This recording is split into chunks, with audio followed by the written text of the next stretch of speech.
मिथिलांचल राज्य के लिए आज आपने आवाज उठाई है। हाँ उठा, वो लोग मोदी जी को बधाई दे रहे थे। मैथिली भाषा शामिल हुआ है, मैथिली भाषा शामिल हुआ, ठीक है, हम भी खुश हैं। शामिल होना चाहिए।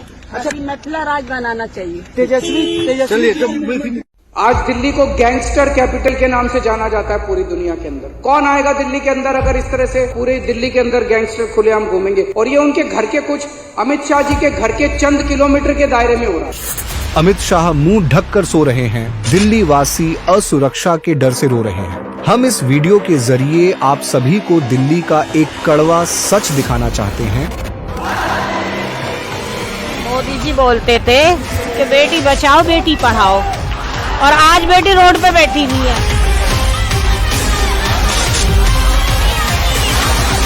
बिश्नोई गैंग, भाऊ gang, Nandu gang, Bawana gang, Gogi gang, Tajpuriya gang, महल गैंग, लगभग दर्जन भर गैंग दिल्ली के अंदर है। कोई बता रहा था इन्होंने अपने एरिया बांटे हुए हैं, पता नहीं एरिया बांटे हुए हैं क्या इन्होंने किया हुआ है, लेकिन पूरी दुनिया को पता है। अमित शाह जी को जवाब देना पड़ेगा कि अपराधी इतना बेखौफ क्यों हो गए। दिल्ली में चर्चा रेवड़ी पर हो रही है, लेकिन बिहार में चर्चा तो रबड़ी की ही है, क्योंकि रबड़ी यादव ने कह दिया है कि मिथिला भाषा में संविधान तो जारी कर दिया, अब मिथिला को भी राज्य बना दो। लालू यादव ने झारखंड बनने के समय क्या कहा था आप सबको ज्ञात है। तो बिहार में जो रबड़ी की चर्चा हो रही है और रबड़ी ने जो बात कही है उसको लोग गंभीरता से नहीं ले रहे हैं। इधर दिल्ली वाले यानी अपने अरविंद केजरीवाल जो रेवड़ी की चर्चा कर रहे हैं, लोगों को बता रहे हैं कि हमने 10 साल में दिल्ली के लोगों को ये रेवड़ियाँ दी हैं, बावजूद इसके भीड़ तो जुट रही है।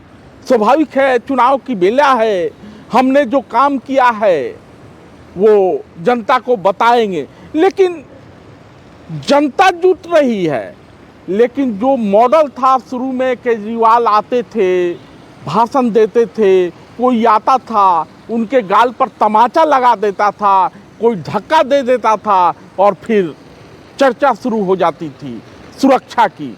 तो अब भी जब केजरीवाल रेवड़ी पर चर्चा करने के लिए जेल से बाहर आने के बाद निकले हैं, जनता तो आ रही है, भीड़ तो जुट रही है। ऐसा नहीं लग रहा है कि केजरीवाल कहीं से कमजोर हुए हैं, लेकिन जगह जगह पर उनको विरोध का भी सामना करना पड़ रहा है।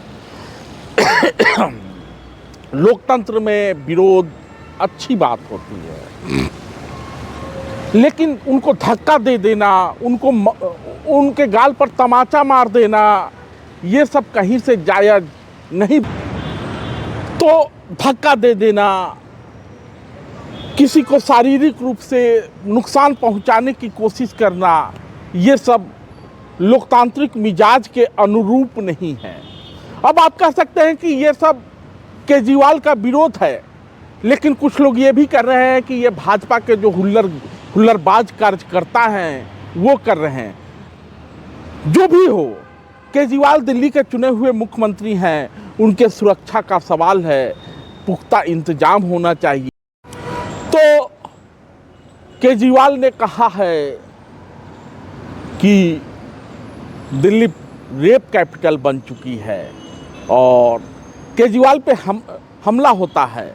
ये रेप कैपिटल की बात आज की नहीं है, जब अरविंद केजरीवाल नए नए राजनीति में आए थे उस समय की बात है। तो दिल्ली ने कितना तरक्की किया है कि अब अरविंद केजरीवाल कहने लगे हैं कि दिल्ली जो है गैंगस्टर कैपिटल बन चुकी है।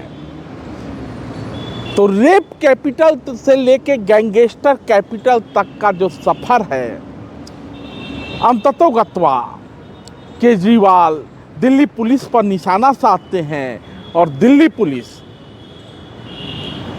गृह मंत्री के अधीन है, यानी भाजपा के चाणक्य के अधीन है, तो निशाने पे अमित शाह है। हालांकि इस बीच केजरीवाल रेवड़ी पर चर्चा कर रहे हैं। आए थे तो कहा था कि महिलाओं की सुरक्षा सबसे बड़ी प्राथमिकता है, जगह जगह पे सीसीटीवी लगाए जाएंगे, वो सब तो हुआ नहीं। यानी न तो रेप की घटनाएं कम हुई हैं और गैंगस्टर जिसकी ओर इशारा कर रहे हैं अरविंद केजरीवाल, स्वाभाविक है दिल्ली बॉर्डर स्टेट है तो दिल्ली में अपराध की घटनाएं रुकने का नाम नहीं ले रही हैं। और पड़ोस में हरियाणा है, पड़ोस में उत्तर प्रदेश है, यानी भाजपा की सरकार है और निशाने पर योगी आदित्यनाथ भी हैं और हरियाणा के नवनिर्वाचित मुख्यमंत्री भी। तो रेवड़ियाँ खाते जाइए, राबड़ी की चर्चा करते जाइए। राबड़ी न पसंद है तो रेवड़ी थाल में सजाइए, लेकिन आम आदमी पार्टी की सरकार आएगी कि नहीं, क्योंकि फिर से केजरीवाल का नारा लग रहा है, तो तय तो जनता को करना है। धन्यवाद।